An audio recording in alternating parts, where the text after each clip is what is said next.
In the foggy nights of Paris, a city that always exhales the scent of history and mystery from between its cobblestones, an event occurred that could shake a monarchy, a seemingly small incident, yet with dark and terrifying repercussions, a stolen letter.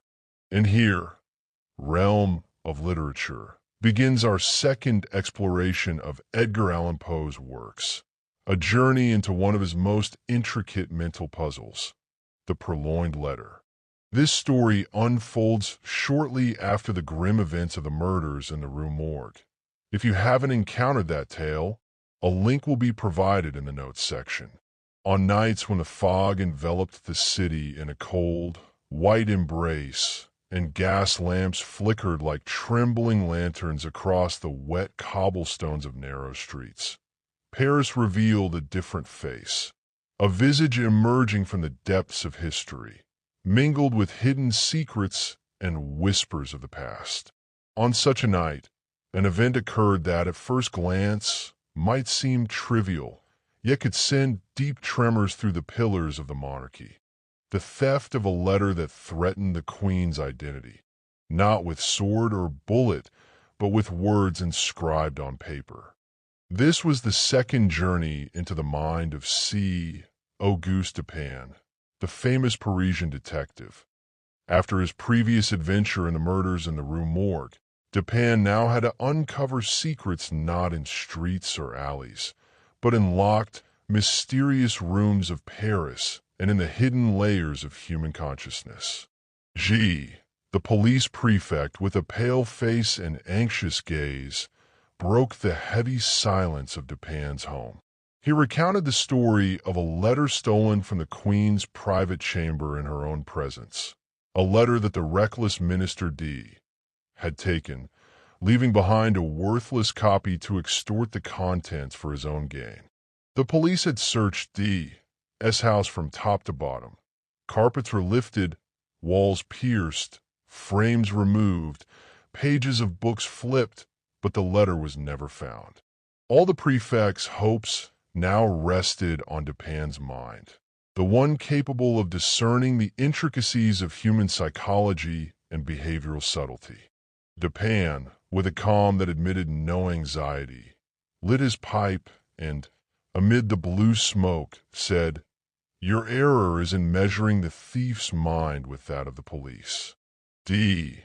does not seek his secret in physical complexity. He places it right before everyone's eyes, where no one suspects it." Dupin knew that Minister D., proud and intelligent, was a man whose hubris and dangerous self-confidence shaped his schemes. Secrets, rather than being hidden, are sometimes exposed to everyone's gaze, yet an ordinary mind cannot detect them. The next day, Dupin visited the minister's home with a seemingly harmless and simple appearance. His bright green spectacles diverted light from his eyes, yet his mind was sharper than ever. A brief conversation ensued, but Dupin paid attention to the subtleties of D.'s gestures, hand movements, and lines of sight. He noted objects that were either overly clean or excessively dusty, books untouched for years, or conversely, pages marked with fingerprints. All these clues were analyzed in Dupin's mind, until finally his gaze fell upon something seemingly trivial, a cheap, tattered card holder hanging beside the fireplace, containing a half-torn, dirty letter. This card holder, apparently insignificant, was the key. The clever minister had returned the letter and resealed it so that no one could recognize its nature.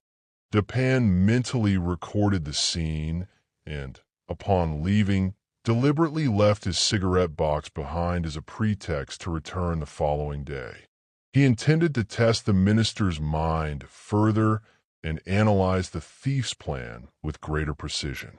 The following day, Dupin returned and, at that very moment, staged a minor commotion outside the street.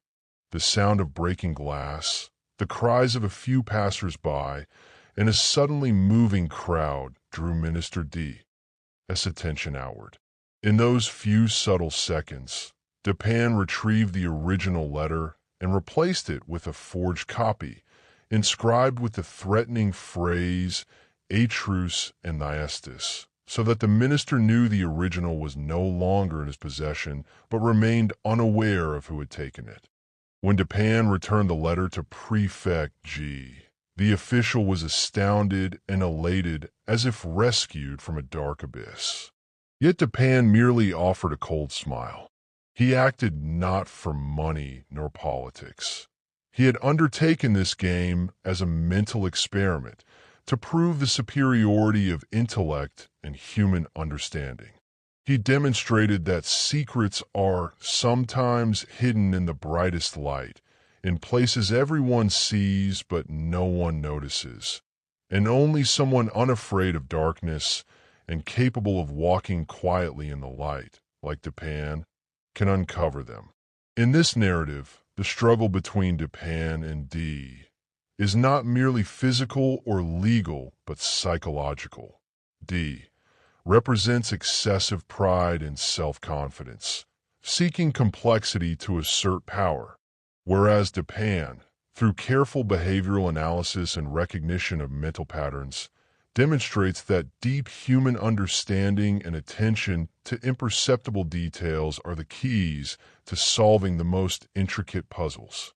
The story's atmosphere, with thick fog, flickering lamps, dark rooms, a simple fireplace, and a small card holder, enhances the sense of tension and mystery, showing that secrets are discovered not through physical concealment, but through insight into human behavior.